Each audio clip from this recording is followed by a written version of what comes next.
Baik, Bapak Ibu sekalian, Assalamualaikum warahmatullahi wabarakatuh. Salam sejahtera buat kita semua. Shalom, terima kasih. Selamat malam semua buat hari ini. Karena ini hari H-2 ya, sebelum kita masuk ke 17 Agustus ya.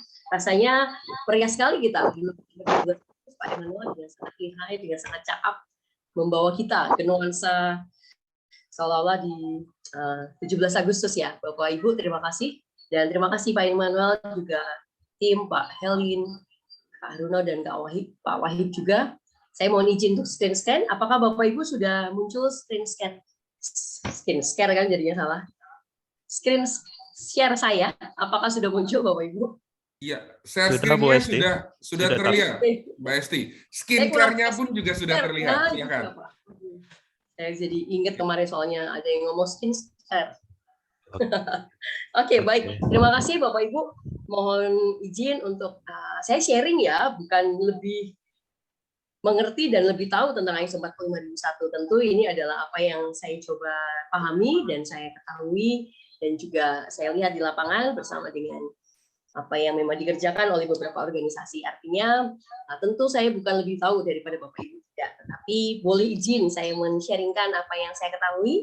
Tentu saja obrolan santai katanya ya. Jadi sangat bertolak belakang kalau kita ngomongin klausul-klausul rasanya. Jadi klausul-klausulnya hanya sedikit aja, tapi door prize-nya dibanyakin gitu ya. Rasanya begitu deh, supaya nggak tegang. Biarlah kita 17 Agustus ini benar-benar kita lebih relax dan kita bisa memastikan bahwa bangsa kita tentu akan lebih pulih dan lebih bangkit dari kondisi yang mungkin beberapa waktu ini kurang nyaman ya, dan mempengaruhi semua aspek. Terima kasih Bapak Ibu, untuk hari ini saya akan menyampaikan apa yang ada di dalam ISO 45001, yaitu Occupational Health and Safety Management System. Saya dengan Deborah Agustina Gracie, biasa dipanggil dengan Hesti, boleh juga dengan, kadang-kadang di kampus juga pernah dipanggil dengan Mbak Agus gitu. Bagus boleh juga, atau Deborah juga boleh. Bebas Bapak Ibu, apa aja saya akan nengok kalau yang dipanggil saya tentunya. Seperti yang tadi sudah disampaikan oleh Pak Immanuel, saya memang background-nya adalah teknik lingkungan, kemudian S2 saya teknik mesin di Gajah Mada, dan tahun berapa ya? Kurang lebih, jadi ketahuan ya tahunnya, tapi kurang lebih tahun 2008-2010 saya selesai di studi S2 saya, kemudian saya bergabung di beberapa industri. Yang pertama justru malah elektronik, kemudian manufaktur, kemudian sempat di salah satu base di Konoco yang ada di Matak, dan juga di Suban, Blok Natuna, kemudian terakhir masih bergabung dengan badan sertifikasi yang ada di Jakarta Selatan. Mungkin Pak Emmanuel juga tahu karena juga bergabung di sana. Dan tentu saja apa yang menjadi obrolan kita hari ini, malam hari ini ya, dengan relax, mungkin ada kacang rebus atau mungkin ada jagung rebus di sekitar Bapak Ibu, boleh ditambahkan silakan. Dan hari ini Bapak Ibu kita akan melihat mengenai ISO 45001, bahwa benar tadi sekilas apa yang disampaikan oleh Bang Helin, sejak karena ada COVID ya, jadi panjangan sertifikasinya yang harusnya memang end of the year-nya OSAS 18001 sudah berakhir dan harusnya di 11 April ya, 11 April 2021. Nah, ini memang menggantikan Bapak Ibu. Posisinya adalah ISO 45001 adalah menggantikan posisi dari OSAS dan juga standar yang digunakan biasanya di negara Australia, yaitu AS 4801. Nah, saya lebih familiar dengan kata-kata itu, sama dengan Indonesia kita punya SMK 3 ya. Dan kenapa kita arahnya adalah 45001? Tentu saja ada benefit atau keuntungan yang Bapak Ibu nanti akan dapatkan ketika Bapak Ibu akan sertifikasi. Tentu saja berdasarkan dari apa yang sudah Bapak Ibu miliki dari standar yang di awal sudah ada OSAS gitu ya. OSAS ini kan di 2007 sebelumnya juga migrasi ya dari tahun 1999. Jadi dari OSAS yang pertama adalah 1999, kemudian 2007, dan kemudian berakhir di tahun ini 2021, yaitu masuk ke ISO 45001 yang pertama kali dikeluarkan oleh iOS Bapak Ibu. Jadi ini adalah standar yang dikeluarkan oleh iOS, dan apa saja yang bisa kita lihat untuk terutama bagi Bapak Ibu yang akan migrasi atau bahkan mungkin akan mengambil baru sertifikasi ini. Nah, ini menjadi bagian yang penting, terutama standar ini sangat mungkin sekali, sangat mudah bahkan diintegrasi dengan standar yang lain. seperti saudara-saudara sepupunya ya, ada 9.001, ada 14.001 gitu. Jadi tentu saja ini akan memudahkan untuk Bapak Ibu mengintegrasi dengan standar yang lain. Karena menggunakan ISO dari standar HLS yaitu High Level Structure, sehingga standar klausulnya ini benar-benar firm banget, sangat tepat sekali kalau kita melihat dari strukturnya yang terdiri dari 10 klausul ya. Nah, ISO 45001 ini diterbitkan di 12 Maret 2018. Bapak Ibu bisa mengambil beberapa mungkin standarnya secara internasional dan sudah juga keluar SNI-nya ya, 45001. Bapak Ibu bisa mengunduh juga ataupun melihat dari Badan Standarisasi Nasional, dan beberapa waktu yang lalu rasanya sudah dikirim di beberapa WA group ya untuk standar SNI yang versi SNI. Dan tentu ini menjadi standar yang pertama kali memang dikeluarkan oleh IOS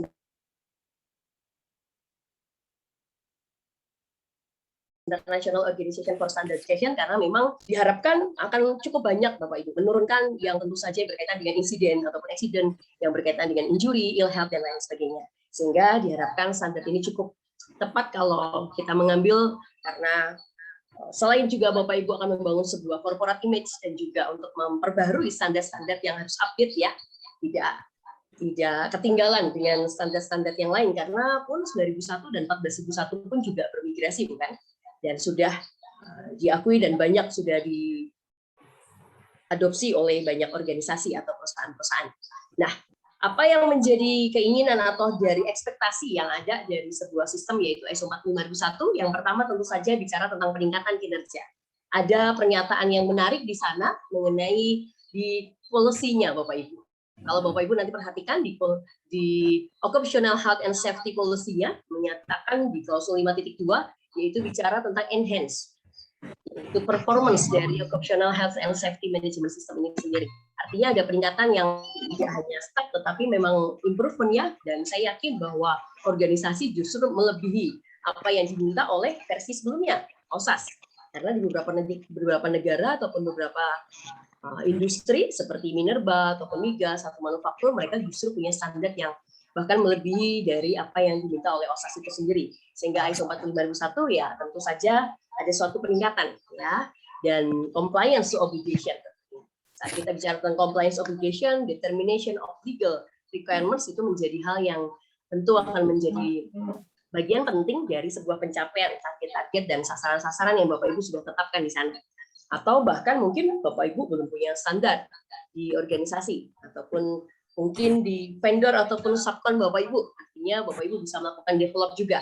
Karena saya ingat sekali kalau dulu waktu saya masih di Sony gitu ya, waktu saya di Sony karena memang ini perusahaan Jepang, jadi presidir gitu ya, Sacho kami itu selalu mengatakan apapun kondisi dari supplier atau vendor, seburuk apapun tetap diimprove, tetap bantu dan develop, karena mereka nasionalisnya tinggi ya.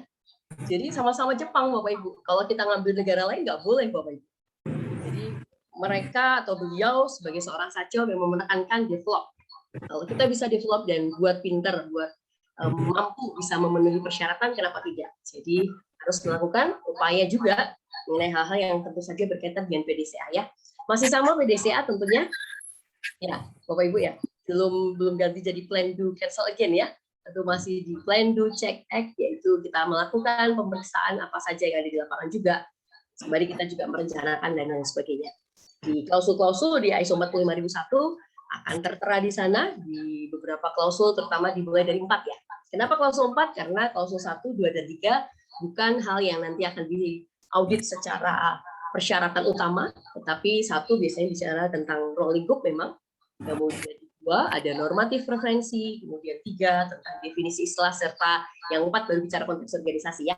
Kalau teman-teman sudah cukup familiar dengan ISO 45001 dan sebelumnya ada 14.001 dan 9.001, tentu ini bukan hal yang baru sekali.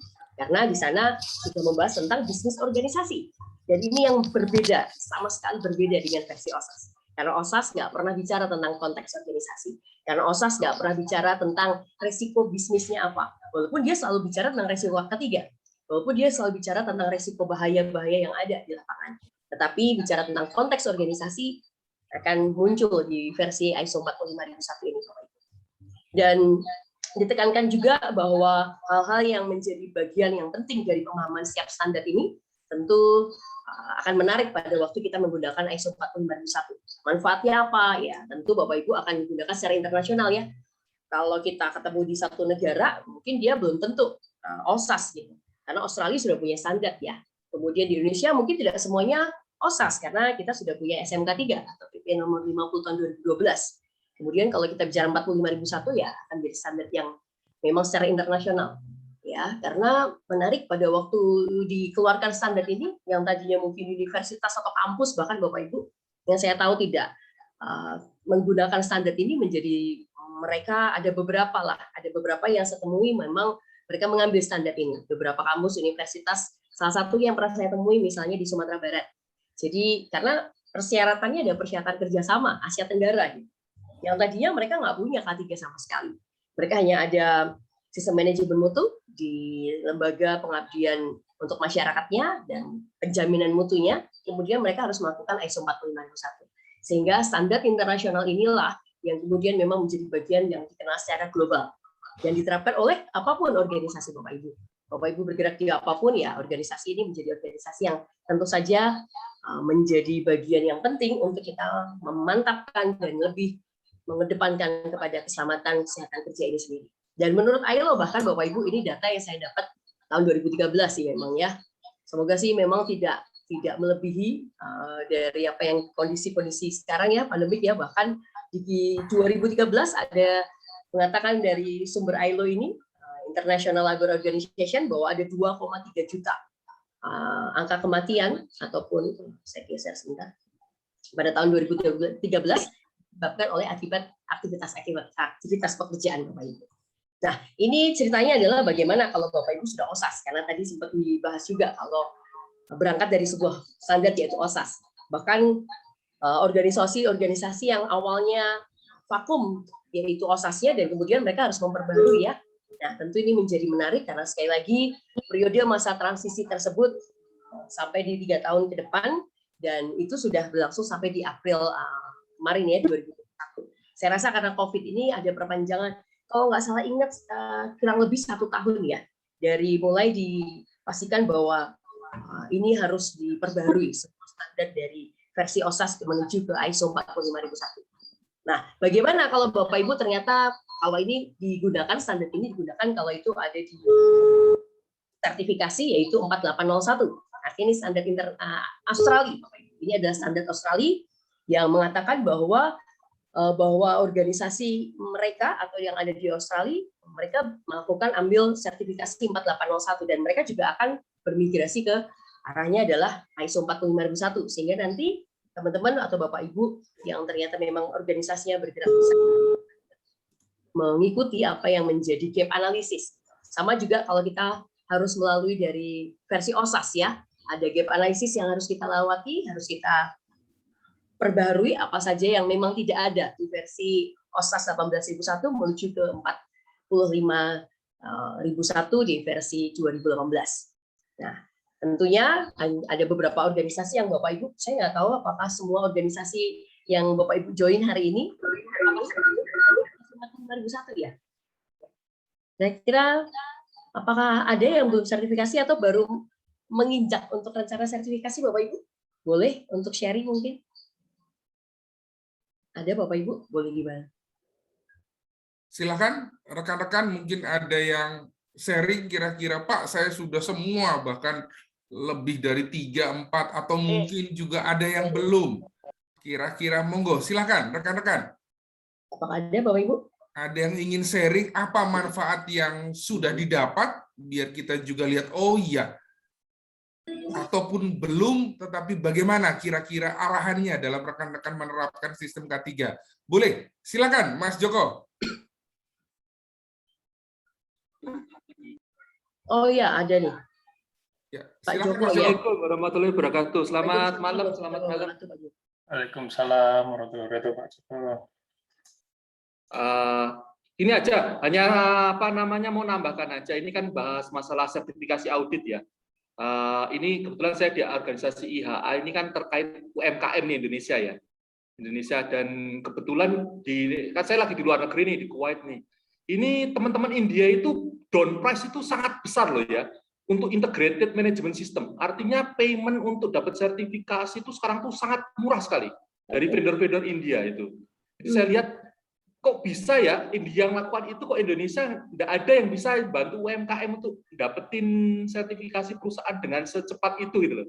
Saya lihat itu ada salah satu subkontraktor kita di oil and gas, yaitu perusahaan kayak kalau di tempat kita itu mungkin yang kayak hibahan dari kayak perusahaan lokal tapi dijadikan salah satu subkontraktornya migas itulah. Itu tuh dia dalam waktu 6 bulan tuh langsung dapat integrated saya lihat. Dan itu benar-benar sangat cepat. Atau saya tanya kan, itu si ownernya langsung si QID-nya, saya bilang, apa itu enggak mahal? Mungkin bagi dia enggak mahal, mungkin di Indonesia mahal kali ya. Tapi apakah ada ya peluang untuk UMKM itu dibantu? Karena saya lihat ini kan saya kebetulan teman perusahaan ya, saya kan di TIS sebetulnya ya.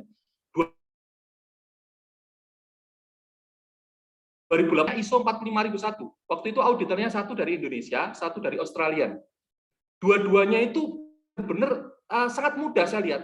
Kuncinya di ISO 45001 ini kan sebetulnya opportunity ya. Bedanya dengan OSAS itu, kalau OSAS itu terkungkung dengan berkelanjutan itu loh. Kalau ISO itu enggak, dia harus opportunity, artinya harus ada peluang di mana organisasi itu melihat ISO itu. Nah itu kira-kira gimana ya Mbak Deborah yang tahu tentang ISO-ISO gitu? Ada nggak ya peluang UMKM ini bisa setara internasional gitu loh? Maksudnya kalau dia mau ekspor mau apa itu mudah lah itu. Mudah.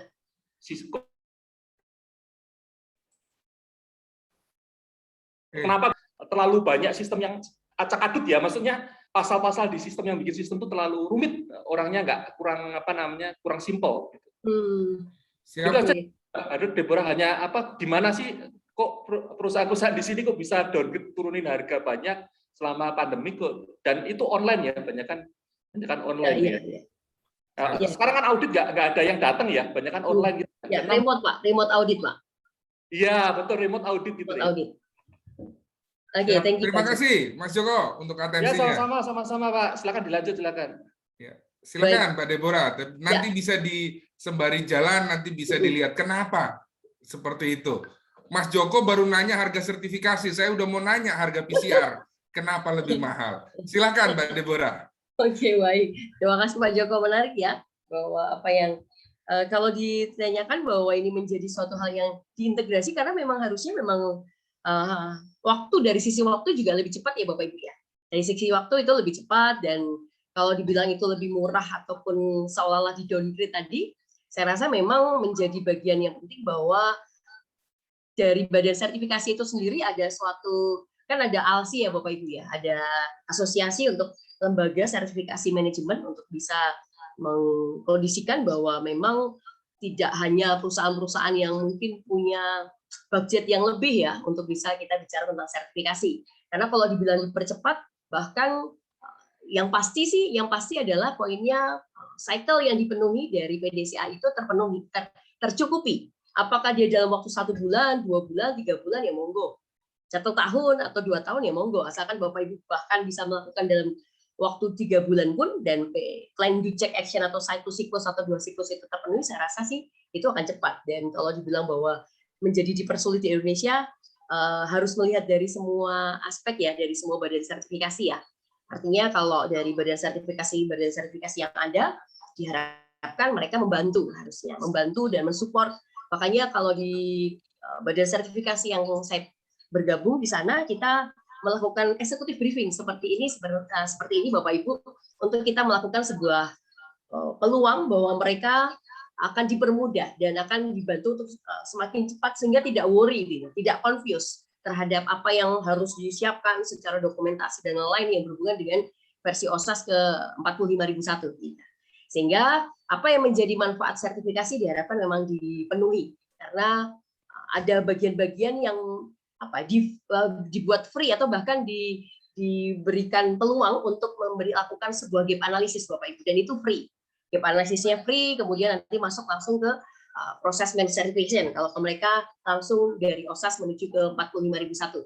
Dan hal ini sudah dilakukan di awal tahun 2018-2019 Bapak Ibu. Kalau di badan sertifikasi yang saya sempat untuk bergabung di sana, sehingga standar ini tentu adalah sebuah standar yang diharapkan diterima ya dari semua kerangka kerja dan best practice yang ada.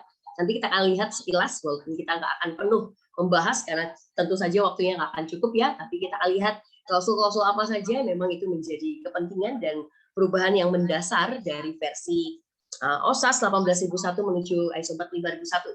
Karena hal tersebut menjadi bagian dari memfasilitasi, bahasanya adalah memfasilitasi integrasi dari sistem manajemen yang tadinya hanya satu atau single atau bahkan dual menjadi triple atau integrated management system. Bahkan kalau itu perusahaan food ya dengan food management system ya Bapak Ibu ya, ada ISO 22000 misalnya, ada HACCP-nya dan juga ada GMP-nya. Hanya waktunya memang dan proses untuk melakukan audit itu auditornya adalah auditor yang qualified dan kompeten di standar tersebut. Nah, mengidentifikasi dari apa yang kita lihat dari sebuah menindaklanjuti penerapan dari sistem yang ada tentu menjadi hal yang menarik saat kita bicara OSI risk-nya dan juga OSI dari sisi opportunity, karena itu di-mention beberapa kali, terutama di klausul yang berkaitan dengan risk and opportunity itu sendiri, yaitu ada di klausul 6 Bapak Ibu. Sehingga di klausul 6 memang banyak hal yang akan dikupas dan akan di sana Bapak Ibu akan melihat dari sisi bahkan legal, kemudian compliance obligation pun dari sisi bahwa satu hal yang harus dipenuhi dari apa yang dimaksud dengan peluang-peluang untuk melakukan. Jadi resiko bukan dianggap sesuatu yang negatif, tetapi resiko tentu dianggap sebagai sebuah improvement atau benefit Bapak Ibu. ISO 45001 memang belum ada keluarganya kecuali 45005 ya yang berhubungan dengan COVID. Tapi kalau Bapak Ibu melihat dari 14004 di 2016 itu muncul tentang resiko dan peluang. Dan bahkan di 14004 di sana juga muncul dari sisi bahwa organisasi harus melihat dari konteks organisasi serta resiko dan opportunity tadi. Jadi di dalam sebuah template yang Bapak Ibu biasanya gunakan untuk identifikasi bahaya dan penilaian resiko, itu ada peluang yang harus menjadi bagian penting untuk Bapak Ibu identifikasi karena memang ada benefit di sana.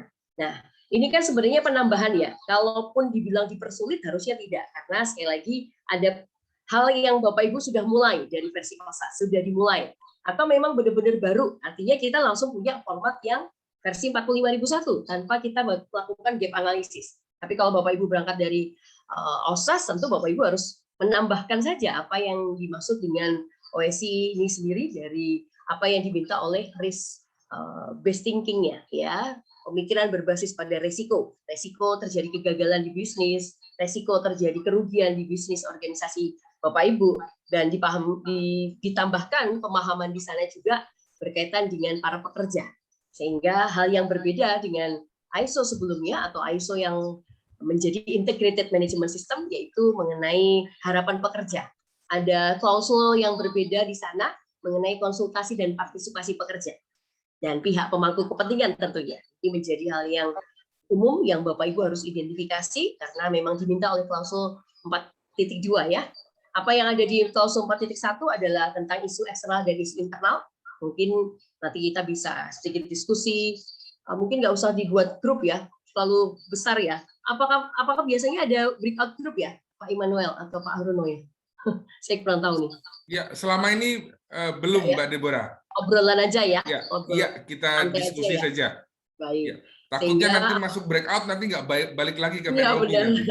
Nanti nggak jadi. Betul, thank you Pak. Jadi tentu saja teman-teman juga mengetahui bahwa kebutuhan dan harapan dari sini adalah requirement. Ada persyaratan-persyaratan yang harus Bapak Ibu penuhi berkaitan dengan ada government, ada permintaan dari parent organisasi, ada dari worker organization, ataupun bahkan worker representatif. Sehingga hal-hal yang nanti akan ditambahkan di sana mengenai pekerja, yaitu sebuah bagian dari leadership yang harus dipantau dari participation and consultation dari para worker tersebut. Itu yang muncul di klausul 5 mengenai leadership dan worker participation. Kemudian masuk ke klausul yang berkaitan dengan resiko dan peluang tadi yang seperti disebutkan oleh Pak Joko, yaitu di klausul 6 Bapak Ibu ada penilaian resiko dan resiko lainnya serta peluang K3 itu sendiri. Ya, serta ada rencana tindakan, ada perencanaan tindakan yang nanti Bapak Ibu bisa lihat dari apakah itu legal, apakah itu juga ada hazard-hazard baru ataupun bahkan yang menjadi peluang-peluang dari sebuah potensi-potensi yang sudah dibahas di klausul sebelumnya, di klausul 4 tentang konteks organisasi. Nah, di sini Bapak Ibu bisa melakukan dengan berbagai cara, salah satunya adalah SWOT analysis atau dengan mereview beberapa isu eksternal dan isu internal, ya. Jadi di isu internal teman-teman bisa melihat dari sisi bahwa Bapak Ibu harus memastikan setiap kinerja dari organisasi atau budaya yang dibangun dari organisasi Bapak Ibu punya value-value apa, kemudian kinerjanya atau knowledge yang baru yang memang menjadi bagian dari mungkin itu mesin, mungkin itu produk baru atau equipment yang perkakas baru yang itu nanti menjadi bagian yang harus juga dilakukan evaluasi juga mengenai kepatuhannya, sehingga klausul yang memang berkaitan dengan kepatuhan kepada perundang-undangan atau compliance obligation terhadap determination of legal yang ada di klausul 6.1.3 itu muncul ada di evaluasi kepatuhan, yaitu di klausul evaluasi kepatuhan itu di 9.1.2 Bapak Ibu. Nah, di cek atau pemeriksaan tentu nggak hanya bicara tentang evaluasi kepatuhan, tetapi hanya ada juga mengenai audit internal dan pemantauan pengukuran seperti Bapak Ibu melakukan sebuah upaya untuk mengukur parameter-parameter yang ada di lingkungan atau pekerja yang ada di organisasi Bapak Ibu. Kemudian di klausul 8 ada mengenai bicara tentang proses pengadaan atau lebih tepatnya juga dikatakan tentang kontraktor, kemudian ada outsourcing gitu ya, dan bahkan ada MOC, ada management of changes juga di sana di klausul 8. Sehingga dari klausul 8 versi 45.001 memang agak banyak untuk melihat dari sisi pengendalian operasionalnya. Bapak Ibu lihat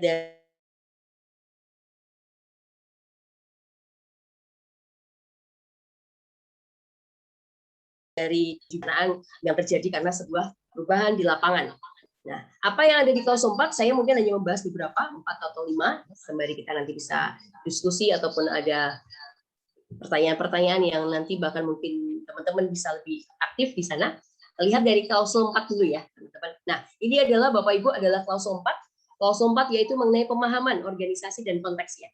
Pemahaman organisasi dan konteksnya ini yang tadi saya sebutkan, bicara tentang isu, baik itu isu seperti kondisi seperti sekarang ini. Ada isu pandemik, ada COVID, dan bahkan mungkin bencana yang lain ya. Ada bicara tentang politik, ada hukum, kemudian teknologi, dan hal-hal yang tentu saja secara internasional, lokal, ataupun nasional mempengaruhi bisnis organisasi kita. Dan ini kita tidak memungkiri bahwa kondisi ini cukup bisa dikatakan influence, mempengaruhi bisnis Bapak Ibu dalam membangun sebuah sistem manajemen K3. Karena tentu banyak perusahaan-perusahaan yang akhirnya beberapa karyawannya sakit, bahkan ada sampai 50% Bapak Ibu, 50%, 60% karyawannya sakit pada waktu kemarin ya, waktu angka COVID cukup tinggi. Sehingga hal ini tentu akan mempengaruhi dari sisi understanding the organization and konteksnya. Yang dipahami tentu saja dari organisasinya dahulu. Baru nanti kita bicara tentang pihak pemangku kepentingan. Karena memang manfaat ini harus diperoleh dari organisasi terlebih dahulu. Ya, dari organisasi, kemudian kita melihat dari sisi para pekerja juga. Para pekerja dari worker yang ada, dan juga mempengaruhi pada saat kita menetapkan sebuah skop. Karena ini menjadi dokumen wajib ya Bapak Ibu ya. Bagi teman-teman yang sudah implementasi, tentu tahu bahwa ini menjadi bagian yang mandatory documented information. Dari mulai isu eksternal internal, kemudian masuk kepada need dan ekspektasi, ini menjadi bagian yang penting untuk Bapak Ibu define, untuk Bapak Ibu determine, dan menjadi bagian dari melakukan pertimbangan apa saja menjadi kepentingan dari organisasi dan bisnisnya ya. Karena klausul ini nanti akan berkaitan erat dengan pemahaman mengenai risk-based thinking, yaitu analisa berbasis pada pemikiran, berbasis pada resiko-resiko yang ada. Resiko tidak selalu dilihat dari sisi negatif tentunya, tetapi resiko juga bisa dilihat dari sisi bahwa sebuah efek ketidakpastian mencapai tujuan ini artinya bisa sesuatu yang bermanfaat atau sebuah improvement. Sehingga nanti akan diidentifikasi seperti apa yang ada di klausul 6. Di klausul 44 bicara tentang operational health management system yang Bapak Ibu sudah memiliki. Kalau Bapak Ibu sudah punya prosedur-prosedur kerjanya, nanti akan disupport oleh klausul 75, yaitu tentang documented information. Di sini teman-teman akan memetakan apa yang ada di organisasi Bapak Ibu, melakukan mapping apa saja menjadi area-area bisnis, termasuk juga prosedur-prosedur yang memang dikenakan dan diwajibkan di beberapa area, tergantung dari tentu saja operation dan proses Bapak Ibu. Di setiap organisasi tentu berbeda ya. Mungkin Bapak Ibu berangkat dari industri makanan, mungkin Bapak Ibu berangkat dari industri manufaktur yaitu farmasi misalnya, atau bahkan rumah sakit, sekolahan tentu berbeda. Nah, yang ada ditahamkan atau dikembangkan di sini Bapak Ibu yaitu mengenai pemahaman organisasi, yaitu tentu saja isu ya, isu yang berpengaruh. Kalau nggak berpengaruh, apakah perlu dikembangkan? Nah, nanti Bapak Ibu bisa banyak sekali tentunya. Sehingga dikatakan bahwa isu yang impact dan relevan dengan apa yang menjadi tujuan dan arah yang strategis. Tujuan dan arah yang strategis, Bapak Ibu punya sebuah business plan, Bapak Ibu punya policy yang memang dikembangkan dan sudah ada di dalam Bapak Ibu membangun sebuah sistem. Sehingga cara untuk melakukannya umumnya adalah dengan Bapak Ibu melakukan sebuah industri analisis atau melihat pangsa pasar yang ada, dan juga bisa dengan SWOT analisis ya. Bisa itu dilihat dari kekuatan, kelemahan, dan juga peluang. Nah, bicara peluang lagi nih, dan juga trap, yaitu dari sisi ancamannya. Sehingga sekali lagi Bapak Ibu bisa melihat dari polisinya. Saya akan coba lihat dari standarnya sebentar Bapak Ibu. Nah, standar dari ISO 45001 mungkin ada beberapa rekan yang sebenarnya bisa. Oke. Ini adalah standarnya Bapak Ibu, internasional ISO 45001 International Standard First Edition. Kenapa? Karena memang baru dikeluarkan pertama kali ya oleh IOS ya untuk menggantikan, sehingga belum ada edisi yang kedua. Baru edisi yang pertama Maret 2018 ya. Maret 2018 Bapak Ibu. Kemudian Occupational Health and Safety Management System ini adalah persyaratan yang memang digunakan. Oke, kita langsung lihat dari klausul 4 dan 5. Ada 10 klausul yang ada di sana, dan juga ada lampiran yang menjadi guideline atau guidance untuk Bapak Ibu gunakan. Kita masuk ke klausul yang berhubungan dengan, ini adalah, saya kecilkan dulu. Oke. Baik.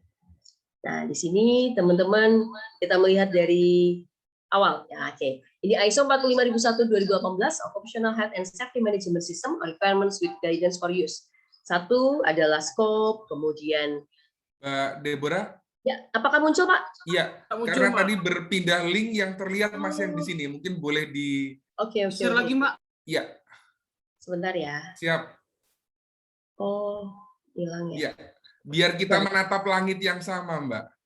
Siap. Iya. Oh, enggak keluar. Oke, baik, ini dia. Nah, ini dia. Apakah sama?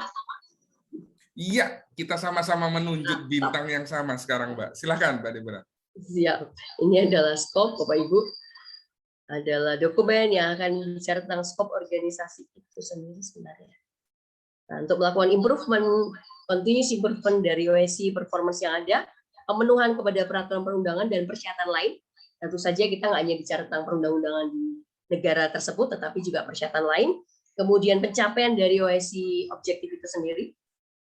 Masuk normatif, referensi, beberapa tambahan ya. Kalau biasanya di 9001 ada 9000 2015. Ya, kalau ini 45001 dan keluarga-keluarganya belum muncul nih. Mungkin nanti setelah kita semua sudah sertifikasi jadi bertambah ya. Bertambah ada keluarga-keluarganya. Ini term and definition ada sampai 337. Kita masuk langsung ke klausul 4 aja ya Bapak Ibu. Oke. Oh, maaf Pak Immanuel, saya diberi waktu sampai berapa lama ya? Takutnya kebiasaan saya ini sampai 8 jam. Oh, enggak. Oke, siap. Sampai berapa menit ya? Jam 9, 3, 9 lebih 5 menit. Oke, siap. Iya. Biar nanti kita buka untuk sesi tanya jawab, biasanya akan jadi jauh lebih cair, Mbak. Baik. Ya, silakan. Nah, ini Bapak Ibu, ini adalah siapa yang namanya? Klausul 41, understanding the organization dan konteksnya apa.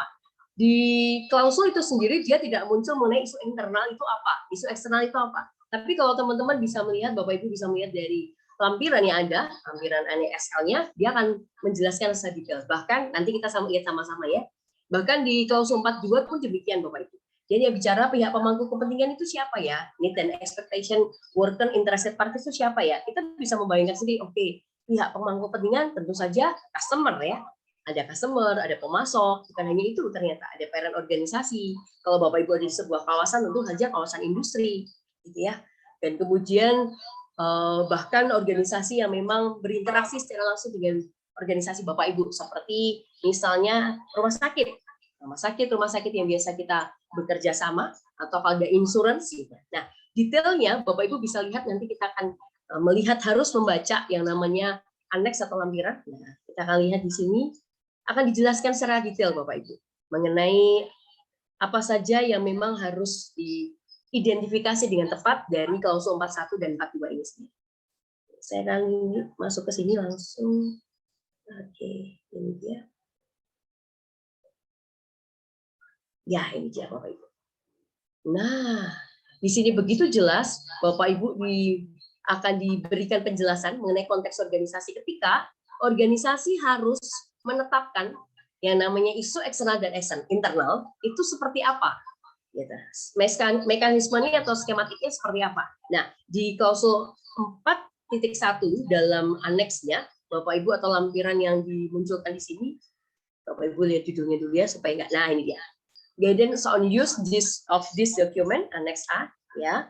Teman-teman bisa lihat di 4.1 A 4.1 karena itu annex ya. Dia bicara secara detail. Isu eksternal itu terkait dengan apa saja. Isu internal itu terkait dengan apa saja. Karena pada waktu kita bisa menjelaskan ini kepada organisasi dan mereka mengidentifikasi dengan mungkin tidak punya arah yang jelas, nah Bapak Ibu bisa bawa ke sini, yaitu pada waktu kita mengidentifikasi hal tersebut, external issue adalah culture, sosial, politik, legal, finansial, teknologi dan lain sebagainya, sampai kepada relationship dan bahkan hal-hal yang bisa melakukan sebuah perubahan. Dan ada juga new knowledge ataupun produk. Kemudian di internal issue, kita lihat di internal issue, ada juga Bapak Ibu jelaskan mengenai governance, organization structure-nya, kemudian policy yang Bapak Ibu sudah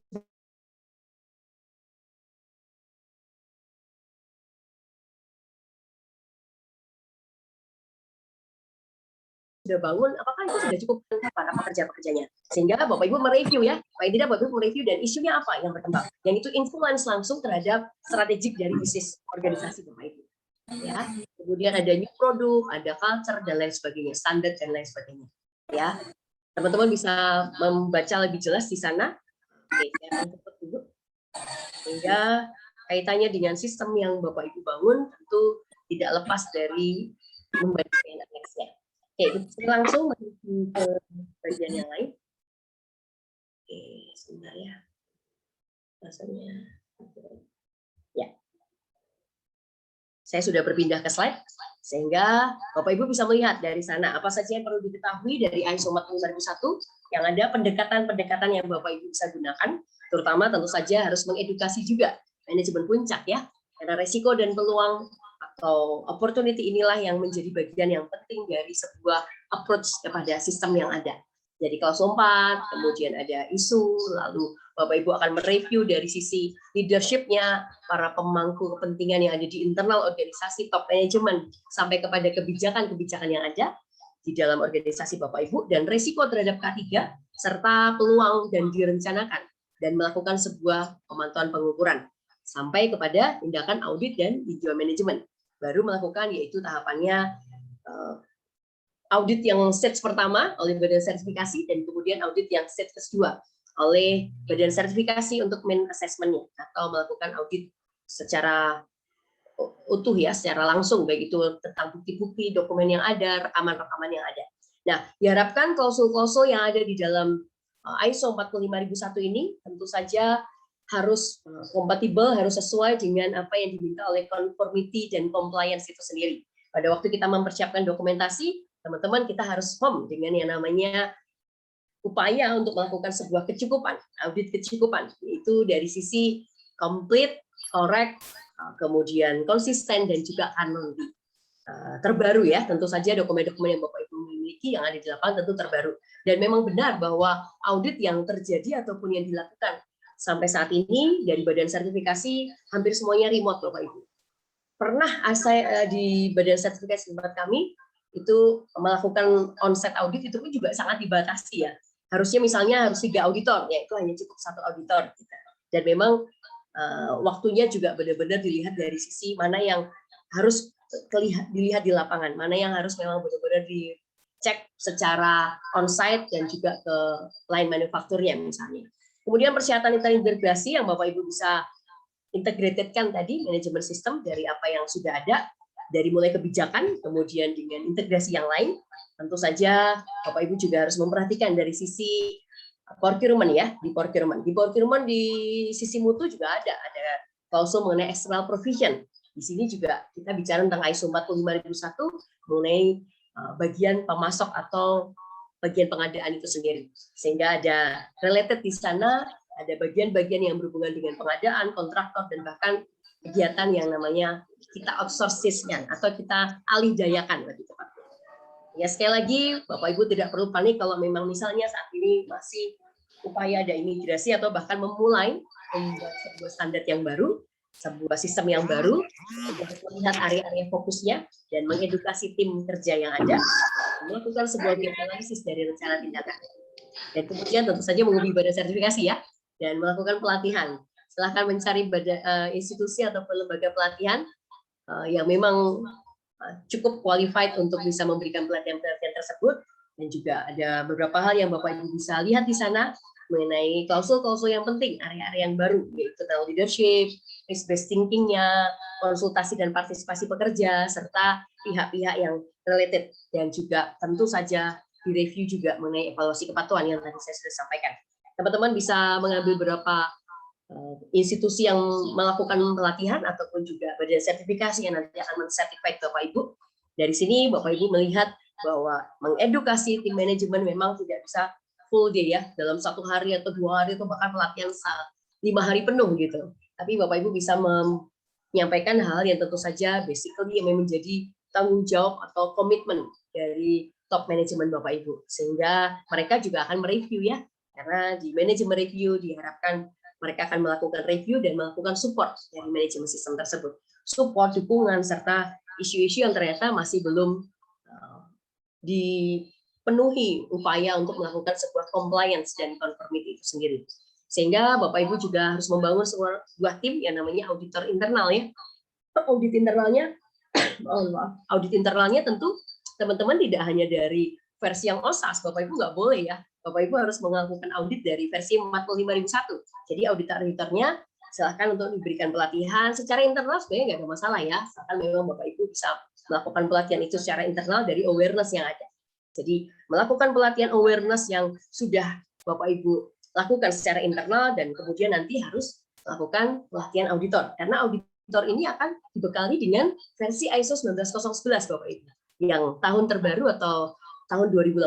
Sehingga auditor-auditor ini adalah auditor-auditor yang qualified untuk tidak hanya tahu tentang standarnya atau tekniknya, tapi juga dari sisi kompetensi ataupun background. Karena kita bicara kompetensi, tentu nggak hanya dari sisi pelatihan only, atau bahkan mungkin terlatih untuk ditolak di lapangan, atau bahkan mungkin teman-teman harus melihat dari sisi bahwa mereka juga experience di bidangnya. Karena auditor-auditor ini harus melakukan pemeriksaan terhadap apa yang ada dan evidence di lapangan, ya, sehingga mereka harus qualified untuk melakukan proses audit, dan bahkan sampai ke lead auditor ya. Bapak Ibu bisa mentrainingkan staff-staff ataupun tim Bapak Ibu untuk melakukan sebuah latihan lead auditor.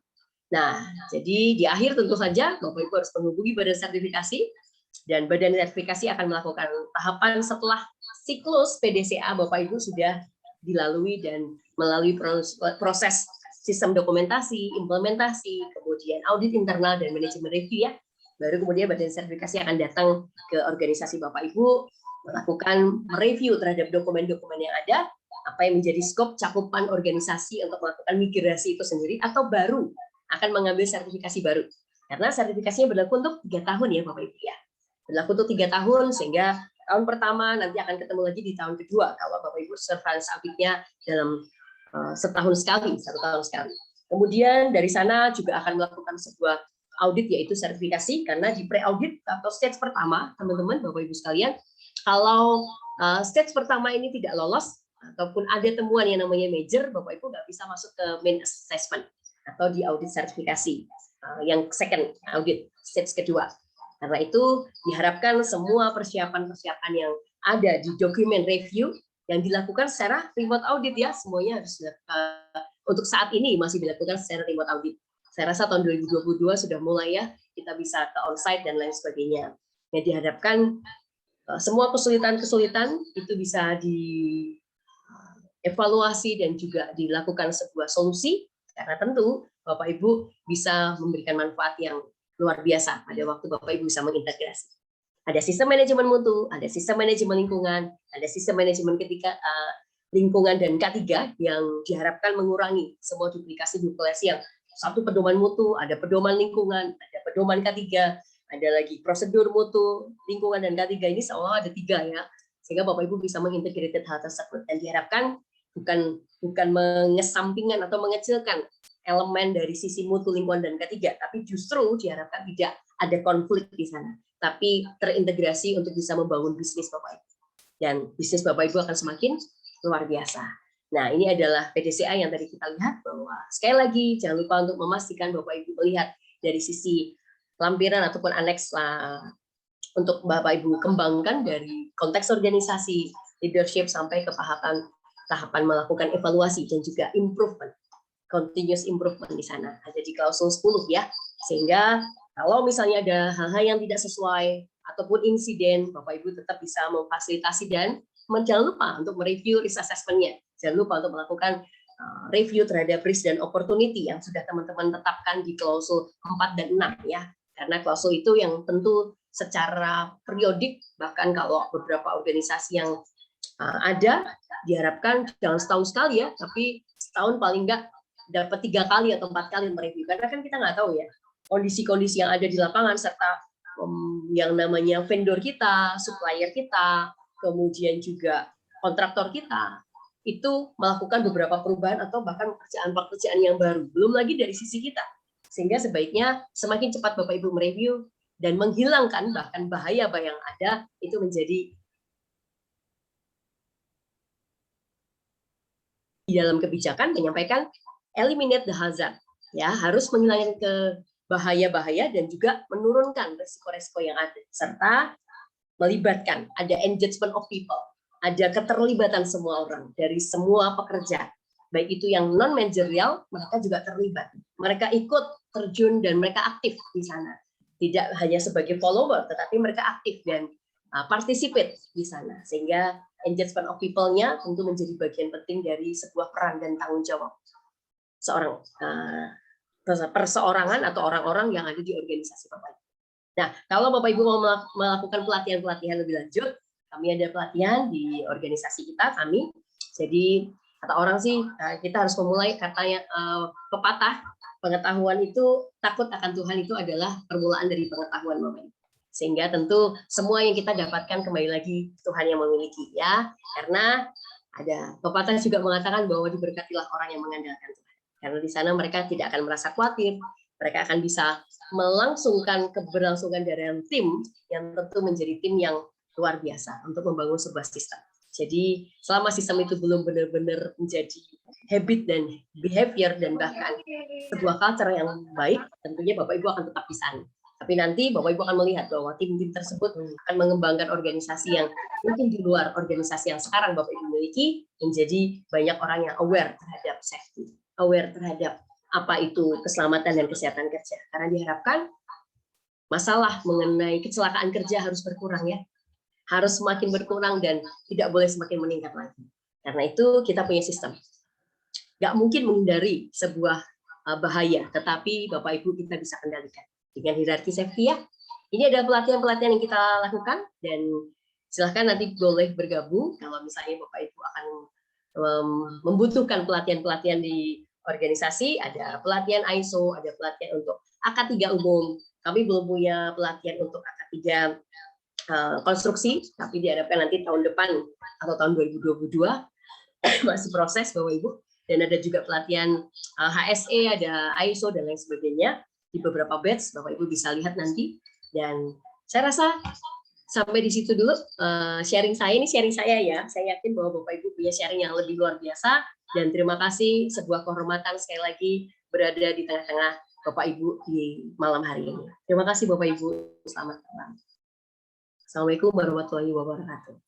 Ya, terima kasih sekali Mbak Deborah untuk pembahasan malam hari ini. Menarik sekali. Kita sudah sekilas rekan-rekan saya yakin pasti juga sudah melihat bahwa bagaimana kita bicara dengan yang sekarang, kita bicara perbaikan berkelanjutan, kita bicara dengan PDCA-nya, tadi sudah dijelaskan dengan plan, do, cek, kemudian action-nya, walaupun kadang-kadang di lapangan kalau saya bilang PDCA-nya adalah ada plan, kemudian delay, kemudian cancel, terakhir adalah apologize. Nah, itu yang tidak kita inginkan. Jadi juga dilihat di sana adalah bagaimana juga kita bicara terkait dengan pemahaman kita akan kita bicara pentingnya konteks organisasi dan agar rodanya bisa berputar, pentingnya kita bicara leadership dan juga tentu saja partisipasi daripada pekerja. Silakan rekan-rekan untuk sesi tanya jawab ini kita buka untuk termin pertama, kita buka untuk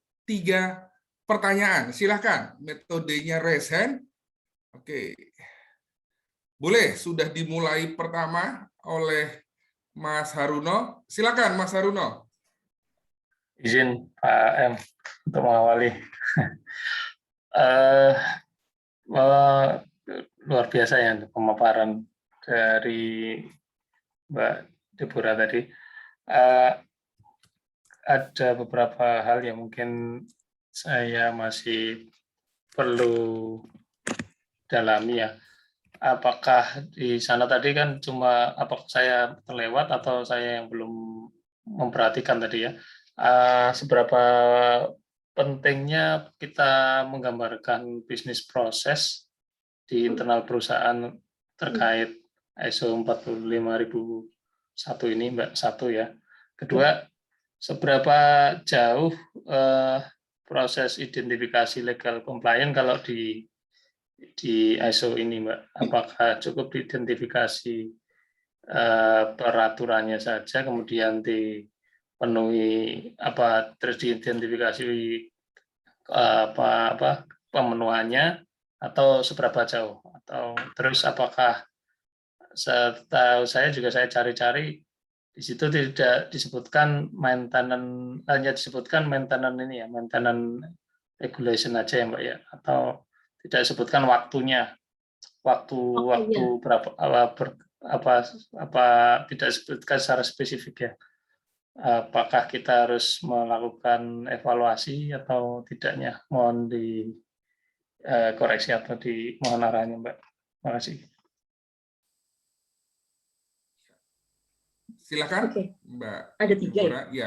Yang pertama tadi terkait dengan pemahaman akan konteks organisasi, dan kemudian yang kedua menarik sekali, salah satunya bicara terkait dengan compliance obligation. Silakan, Mbak Deborah. Baik, terima kasih. Oke, terima kasih Mas Haruno. Kalau kita bicara tentang bisnis proses itu ada di klausul 4 ya tadi ya. Kita sudah membahas mengenai isu eksternal dan internal. Dan di klausul 44 itu mengenai OECMS ya, atau Occupational Health Management System, adalah terkait dengan apa yang ada di proses struktur organisasi tersebut. Kalau tadi saya tangkap, saya ambil kata kunci dari Mas Haruno tadi adalah bisnis prosesnya bagaimana nanti akan berkembang. Tentu saja melewati dari skop organisasi dan bisnis proses yang ada di klausul 4 tersebut. Kalau boleh saya munculkan sedikit lagi. Nah, di sana teman-teman bisa memulai untuk melakukan sebuah pemetaan dari sistem yang ada, itu dengan organisasi yang yang kemudian mengedepankan kepada proses approach-nya. Gitu.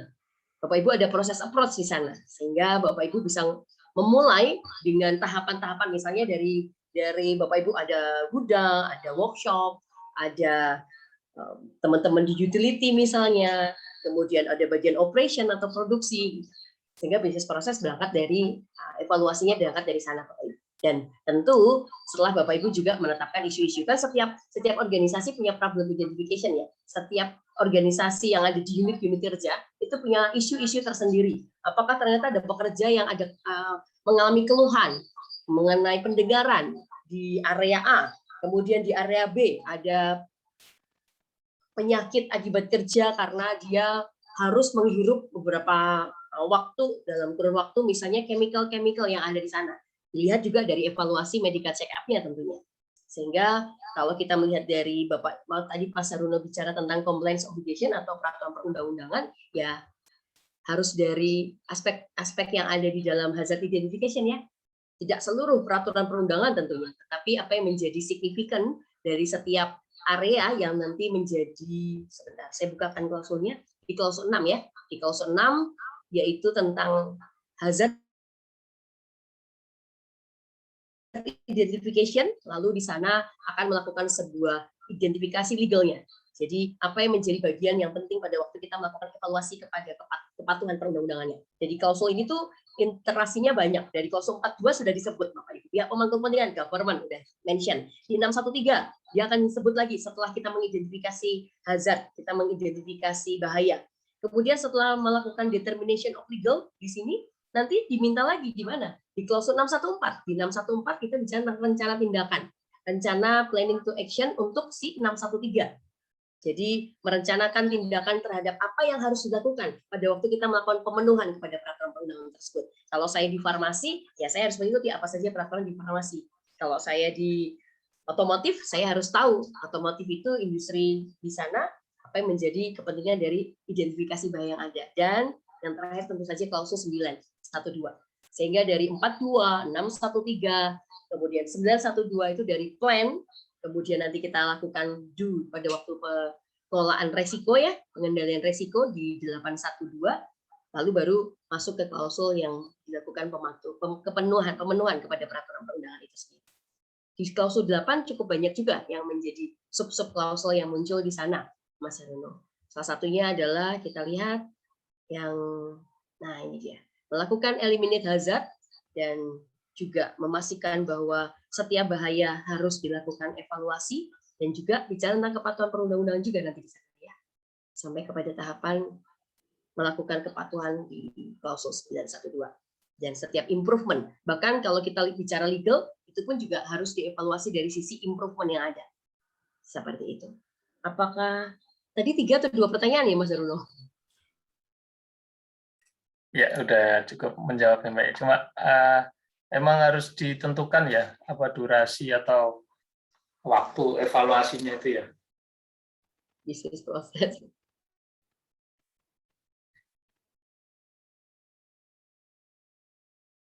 Ditentukan, didetermine. Bahasanya determination of legal loh ya. Determination of legal and others requirements. Halo? Ya, Mas Haruno? ya, halo. Jelas Putus-putus ya? Suara saya putus-putus ya? Jelas kok Mbak. Oke. Terima kasih Mas Haruno. Ya, makasih Mbak.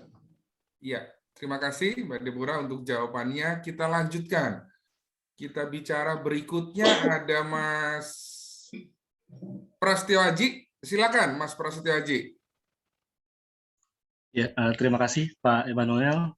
Izin bertanya Bu Deborah terkait dengan tadi penyampaiannya khususnya di bagian bagaimana sih cara yang lebih efektif begitu ya Bu ya untuk kita bisa meyakinkan kepada top manajemen khususnya misalkan karena kan kita tahu pasti bahwa top manajemen dialah sebagai pemegang decision-nya gitu ya Bu ya. Apakah organisasi ingin menerapkan sistem manajemen tertentu ya? Kalau kita lihat di sini kan misalnya di 45.001 sifatnya adalah sukarela, kalau di Indonesia kan tadi ada SMK 3 yang PP 50 ya yang sifatnya wajib. Nah, gimana sih kita bisa mengencourage top management tadi biar dua-duanya nih kita bisa langsung implementasikan begitu Bu dalam organisasi kita seperti itu. Karena kalau dari pengalaman saya Bu ya, dari pengalaman saya sebelumnya dulu organisasi saya sudah menerapkan OSAS ya, OSAS 18.001/2007, namun belum menerapkan SMK 3 gitu ya. Jadi dulu case-nya adalah yang voluntary-nya dulu, tapi yang wajibnya itu belum dipenuhi gitu ya. Jadi dulu caranya lah kita sangat-sangat lama sekali menyadarkan beliau dengan cara yang mungkin ketika manajemen review meeting selalu kita sampaikan ini loh poin-poin evaluasinya kita masih not comply di sini. Tapi karena kita memakan waktu lama gitu ya untuk memastikan hal itu terjadi. Nah mungkin berdasarkan pengalaman dari Bu Deborah, gimana sih caranya biar kita bisa langsung one shot top manajemen sadar gitu Bu, kita harus comply pada dua-duanya gitu Bu, misalnya di SMK 3 PP 50 maupun di ISO 45001. Kan kalau saya juga tadi kan di PT SAI Global juga kan sudah bisa mensertifikasi keduanya gitu ya Bu ya. Terima kasih Bu Deborah. Wah, terima kasih Mas Prasetyo. Ada juga merek yang disebut tadi. Saya nggak sempat mute soalnya. Oke, siap. Terima kasih Mas Prasetyo. Silakan Mbak Deborah. Baik, terima kasih Mas Prasetyo untuk pertanyaannya. Menarik bahwa ada waktu kita bicara tentang komitmen ya. Memang kalau saya boleh sampaikan di awal bahwa kendala membangun sistem itu ada triple C Bapak Ibu. Saya sebutnya triple C. C yang pertama bisa dibilang itu yang C ketiga dulu. Ketiga itu culture-nya, budaya setiap orang-orang yang berbeda. Jangankan kita 2-3 orang, itu berbeda sekali. Gitu. Sehingga gaya cara kerja kita berbeda, background kita berbeda. Kemudian komunikasi. Komunikasi C yang ketiga, communication. Itu adalah bagian yang juga umumnya menjadi masalah, gitu, menjadi kendala. Saya sebutkan ini dari mungkin kalau kita bilang kendala tentu banyak ya, semakin banyak 100 juga ada nih kendala. Cuman kan kita fokusnya tetap tujuan ya, objektif kita apa.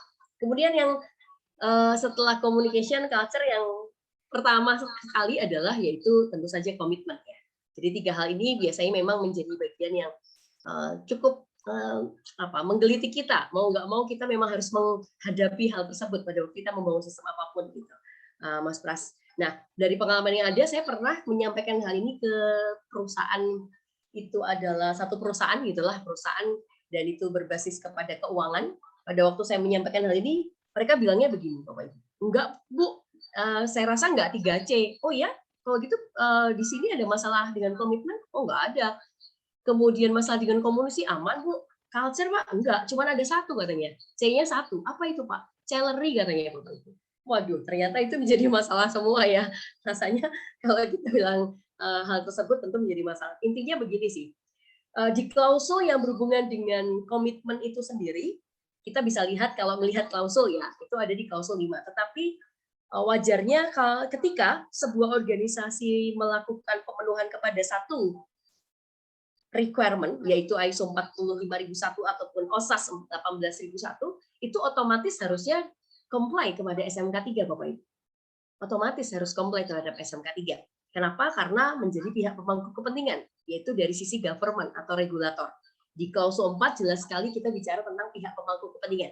Nah, kalau tadi dari organisasi yang Pak Pras sampaikan, itu mengatakan bahwa dari sisi beliau sudah comply ke SMK 3-nya atau yang OSAS-nya ya, Mas Pras? Waktu itu di OSAS-nya dulu, Bu. Jadi OSAS 18.001-nya dulu, baru SMK 3-nya gitu. Oke, artinya sudah comply di OSAS-nya dulu, baru ke SMK 3 ya? Oh, harusnya ya, betul, memang Bu. Nah, yang menarik di sini, saya coba share ya. Oke.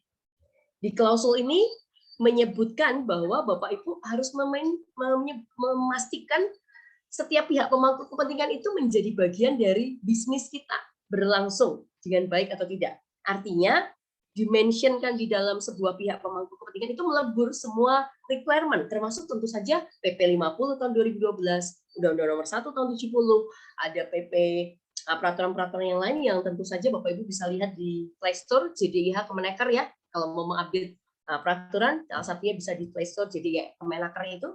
Nah, tentu itu menjadi bagian penting dari pemangku kepentingan. Nah, saya tadi sebutkan di sini, Mas Pras, yaitu di klausul 42. Kita lihat ya, sebentar. Nah, ini dia. Dia sudah menyebutkan sebagai bagian dari regulator. Artinya, begitu kita memenuhi sebuah persyaratan internasional, otomatis di mana kita negara berada, ya Bapak Ibu harus mengikuti peraturan tersebut. Kalau ini boleh saya buat sebuah kertas kerja atau worksheet, ada sisi who, yaitu di bagian atau kolom pertama, kemudian kedua adalah what, persyaratannya apa, dan kemudian bagaimana cara pemenuhannya. Karena dikatakan dari legal dan regulatory authority, baik itu lokal, regional, atau provinsi, nasional, ataupun internasional. Sehingga ya peraturan-peraturan yang ada di pemerintahan kita masuk di wilayah ini. Kalau tidak, ya Bapak Ibu nggak compliance dong kepada klausul 42. Bagaimana mungkin kita dikatakan ISO 45001-nya oke, tapi dari sisi legal yang ada di organisasi perusahaan di mana kita beraktivitas itu nggak kita penuhi. Yang kedua, B adalah parent organisasi. Kemudian ada supplier, kontraktor, subkontraktor, dan lain-lain. Tapi poin saya adalah kepada government. Kalau boleh saya menunjukkan contoh saja mengenai need dan sebentar. Need dan expectation. Silahkan, Mbak Deborah. Ya, need dan expectation ya. Boleh ya. Ini dia. Oke. Ini adalah salah satu cara untuk memenuhi, sehingga Bapak Ibu bicara tentang SMK 3 ya, harusnya masuk di dalam itu. Karena bedanya begini, kalau kita Belum sudah terlihat, SMK 3, Mbak Deborah? Maaf. belum saya Ya. munculkan, Pak. Oh, belum. Oke, siap. Belum saya munculkan. Ketika kita memenuhi SMK 3, mungkin kita belum tentu compliance OSAS. Tetapi kalau kita sudah compliance kepada OSAS ataupun ISO 45001, tentu kita harus comply kepada peraturan yang ada di Indonesia. Apapun itu. Sehingga dikatakan di sini, saya menyebutkan di sini adalah untuk memastikan si interested parties ini dengan pemangku kepentingan itu siapa saja, government ya, bisa itu peraturan-peraturan yang memang mengacu di sana. Kemudian dari sisi need dan ekspektasinya apa, ini bisa dibagi menjadi dua hal. Satu adalah kriteria yang harus dipenuhi, karena berupa sebuah legal, sesuatu yang itu terdokumented atau informasi terdokumentasi dalam struktur legal, dan itu melalui sebuah mungkin juknis, jukla, dan bahkan peraturan perundang-undangan. Kemudian sisi dari ekspektasi di sini ya, harapan, dan kemudian strategi untuk pemenuhannya. Seperti ini. Sehingga ya itu menjadi bagian dari otomatis dan harus disampaikan kepada, ya bukan harus ya, tapi lakukan pendekatan kepada manajemen bahwa Bapak Ibu, Pak Ibu, bahwa kita nggak akan mungkin bisa comply kalau kita tidak memenuhi apa yang dari perundang-undangan di mana kita melakukan aktivitas industri organisasi kita. Nah, itu menjadi bagian yang penting ya dari salah satu pemenuhan. Dari sini Bapak Ibu bicara tentang evaluasi kepatuhannya. Dari mendaftar dulu, menulis down dulu peraturan-peraturannya sudah masuk di sana. Sampai kepada tahapan parent organisasi, supplier, kawasan industri misalnya, kemudian worker representative, worker organization, termasuk ada di klausul 54 mekanisme untuk melakukan konsultasi dan partisipasinya. Itu sih jawaban saya. Mungkin ada rekan-rekan yang punya pengalaman yang lain, boleh? Setio, Aji. Cukup jelas, Pak Pras? Boleh saya tanya lagi, Pak Ed? Jadi sebenarnya satu lagi singkat boleh ya, Pak Pras ya? Siap. Baik, Pak Ed. Jadi mungkin ketika misalnya konteksnya sedang audit untuk sertifikasi begitu ya, berarti auditor memiliki kewenangan terhadap organisasi yang klien tadi, misalnya, Bapak Ibu misalnya belum comply nih terhadap klausul 61 sekiannya gitu ya, sehingga mungkin itu jadi temuan minornya, sehingga next dia bisa harus certified dulu di SMK 3 PP 50-nya dulu gitu. Mungkin apakah bisa seperti itu kan kadang-kadang banyak top manajemen yang lebih mendengar kata-kata dari eksternal gitu ya dibandingkan kata-kata dari timnya sendiri atau dari internal. Oh iya. Terima Harusnya, kasih, Bu. Ya, oke Pak.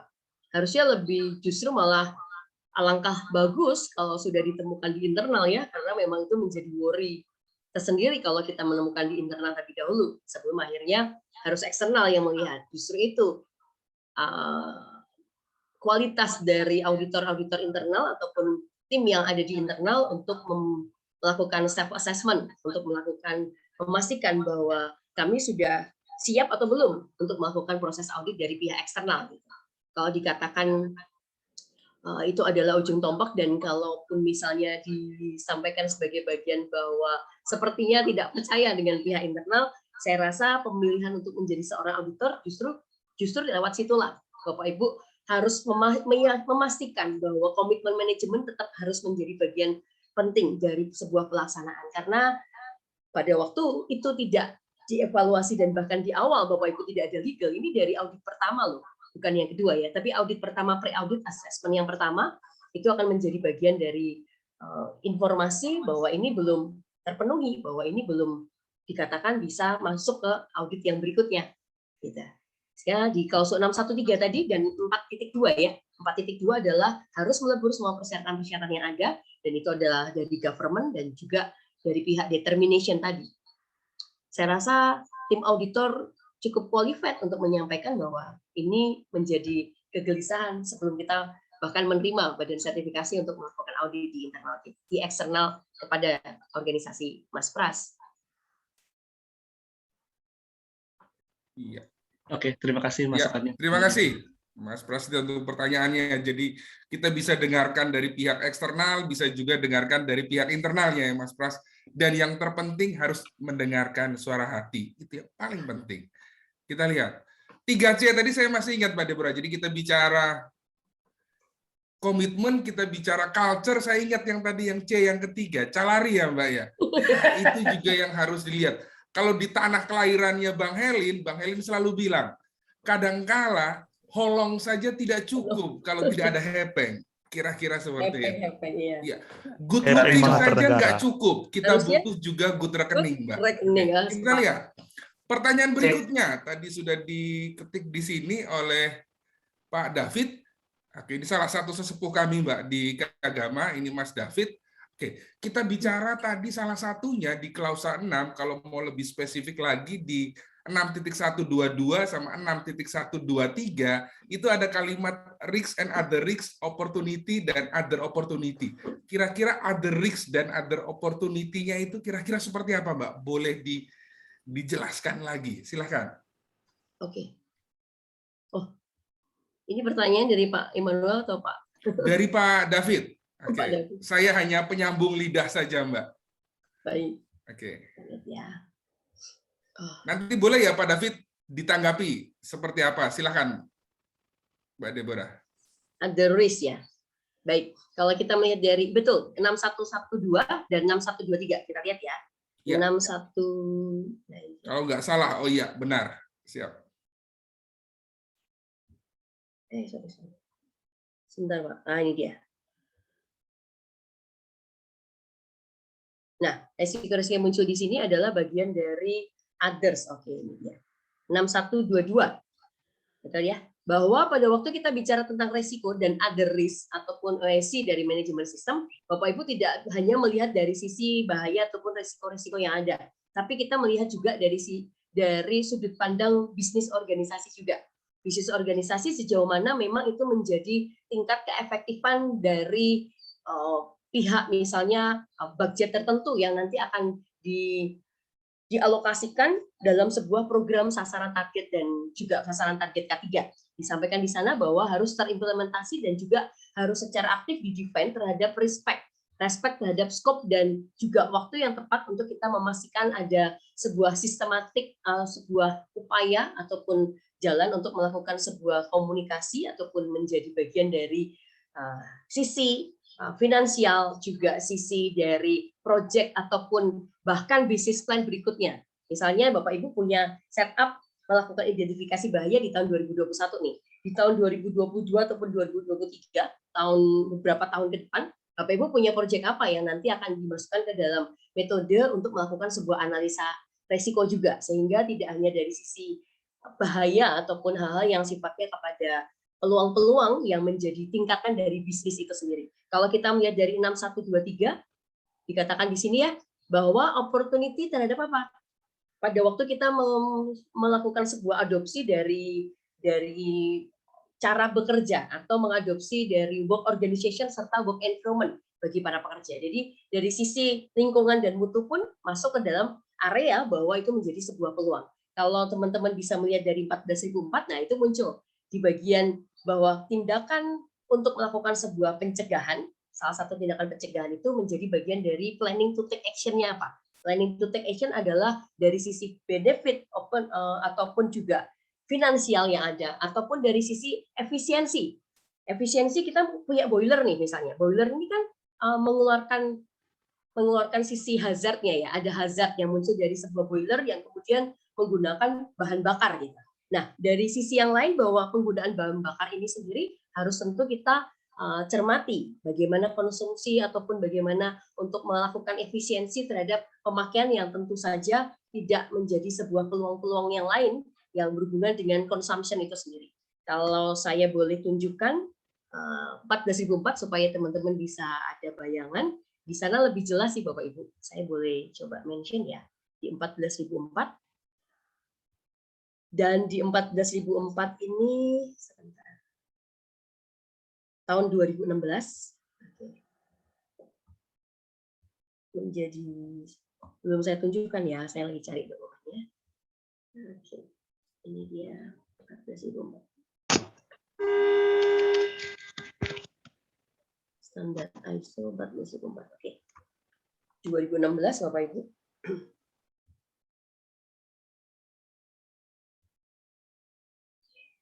Ini ya. Sebentar ya.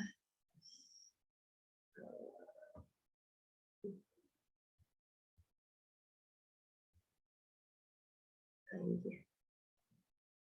Bapak Ibu.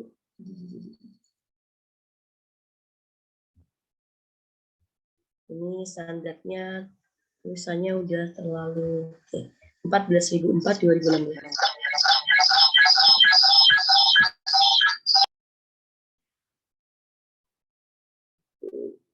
Kita masuk ke sini ya. Nah ini Pak.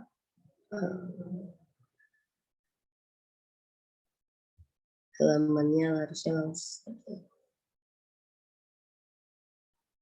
Grogi nih Bapak Ibu nih. Ditanya sama senior soalnya kayak saya merasa tes pendadaran loh Bapak Ibu. Pendadaran ulang. Siap. Tenang ya. Saya selalu percaya Mbak Deborah. Kalau kita nggak bisa ambil hatinya, kita ambil hikmahnya. Silakan. Ini adalah aktivitas produk dan service karena main di perform di balik kandang gitu loh Pak Immanuel. Jadi kayak aduh Tuhan gitu. Ini lebih deg-degan daripada perform di depan banyak direksi sebenarnya. Oke, Bapak Ibu, ini adalah ya ini salah satunya. Ini dari sisi aspek dampak ya, LCA lah, life cycle assessment. Tapi kalau kita cermati dari risiko dan peluang, Bapak Ibu bisa lihat di posisi ini. Risk dan opportunity yang dibutuhkan. Nah, saya sebutkan operation dari sebuah boiler, kemudian dia menggunakan apa nih, heating oil misalnya. Secara aktual ini dari sisi aspek dampak ya, tapi Bapak Ibu lihat dari sisi hazard. Oke, di hazard misalnya, apa yang menjadi impact dari sisi hazard, kemudian Bapak Ibu lihat dari sisi risk dan opportunity yang ada di sini. Resikonya adalah pada waktu kita melakukan sebuah other risk dan opportunity yang muncul dalam sebuah potential benefit. Efeknya apa? Karena planning to take action-nya 614-nya bilang tentang finance department harus memonitor harga fuel dari sisi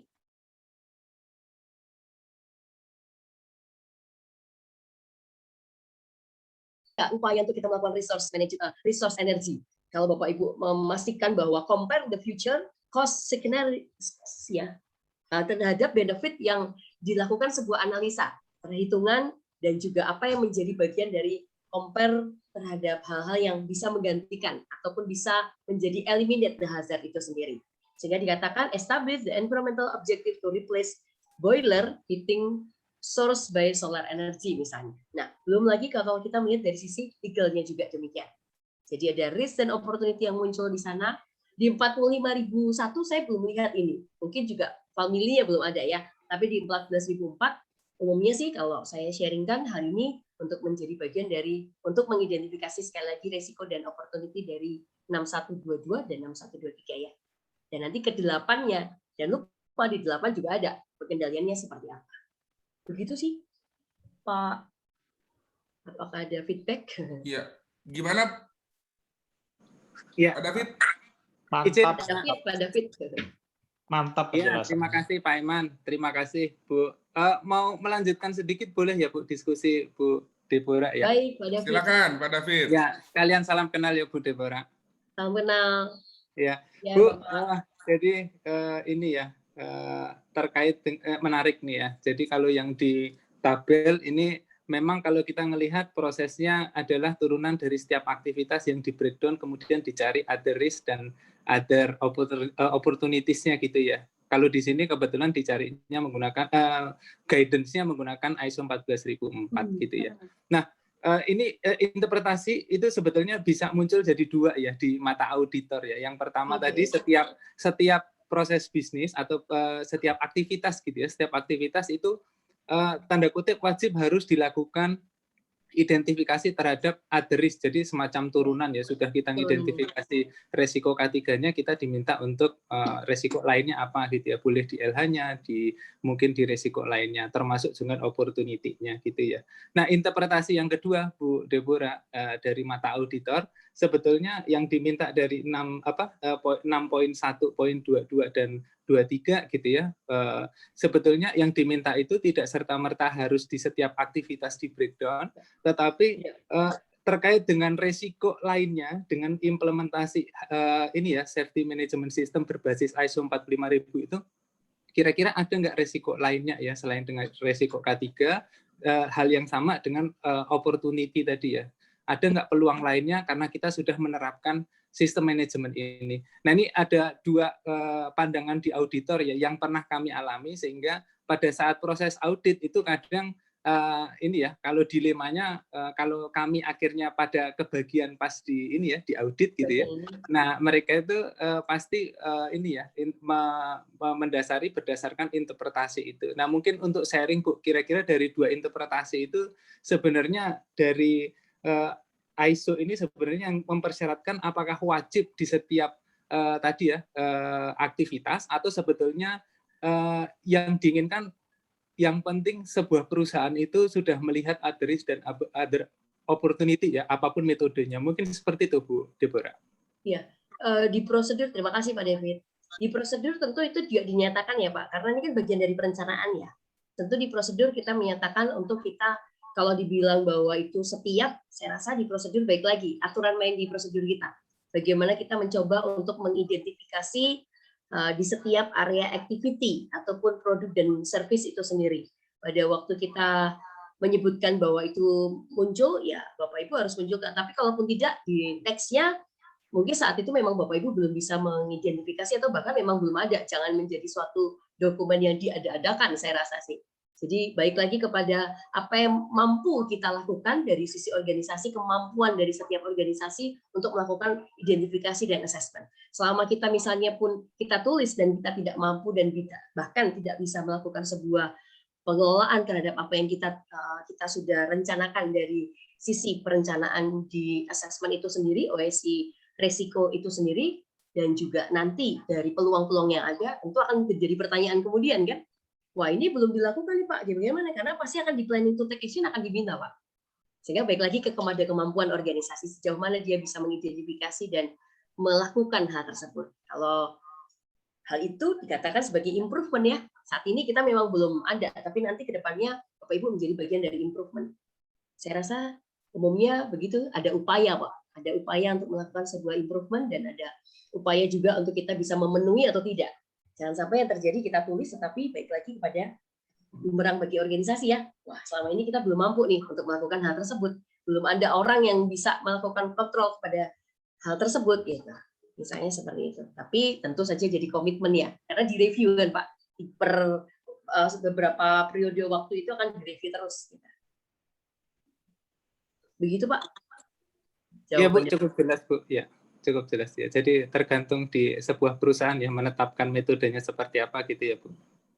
Karena prosedur sekali lagi juga bisa kita rubah ya. Apalagi kita bisa rubah dan baik lagi kepada selama persyaratannya tidak dilanggar atau memang tidak menjadi bagian dari sesuatu yang tidak terpenuhi. Tetap kan ada upaya itu ada, tetapi menjadi bagian dari improvement.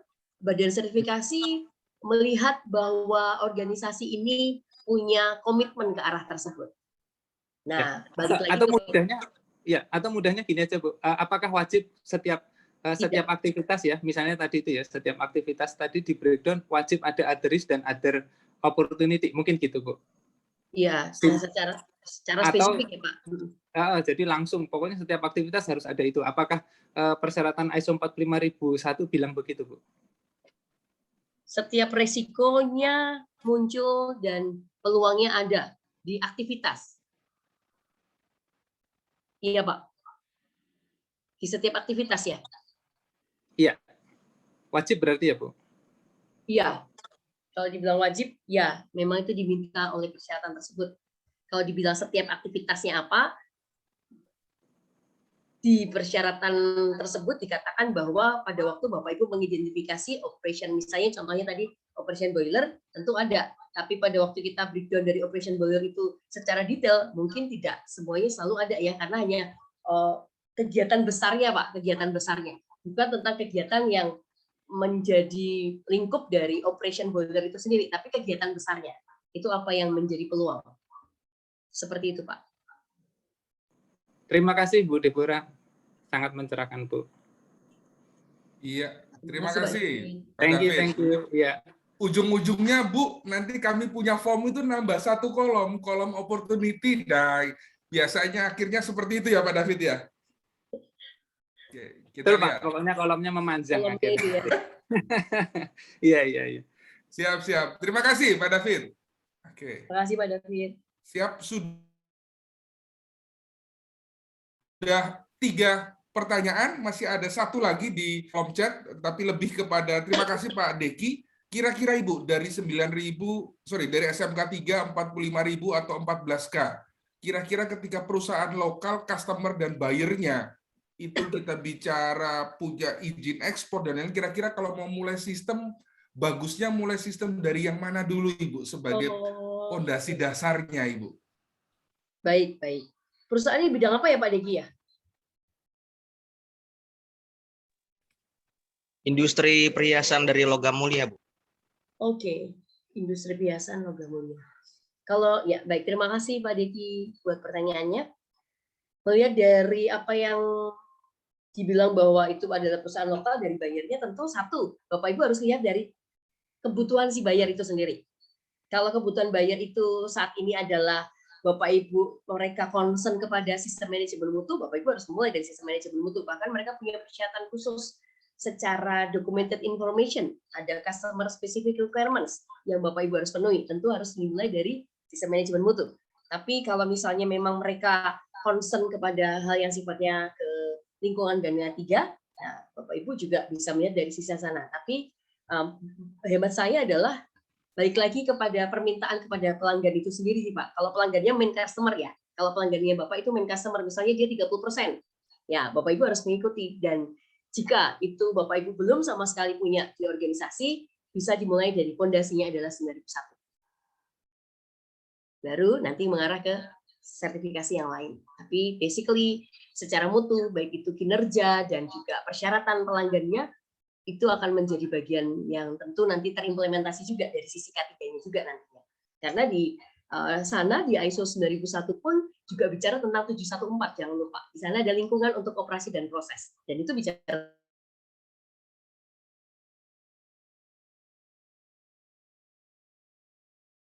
bisa diimplementasikan secara terstruktur dan integrasi ya, gitu Pak. Seperti itu Pak Diki. Kalau boleh tahu nanti mungkin lebih detail customer-nya mintanya apa gitu ya. Wah, Bapak harus 9.001 ya, sudah ngikutin dari customer need aja Pak. Oke, Bu. Kebetulan di tempat saya ini 9.000.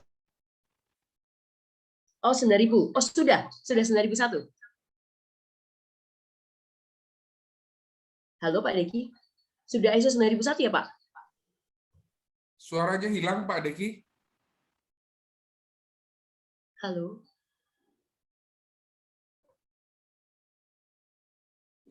Oke, ya nggak apa-apa Ibu. Nanti kita lanjutkan lagi. Oke, terima kasih rekan-rekan.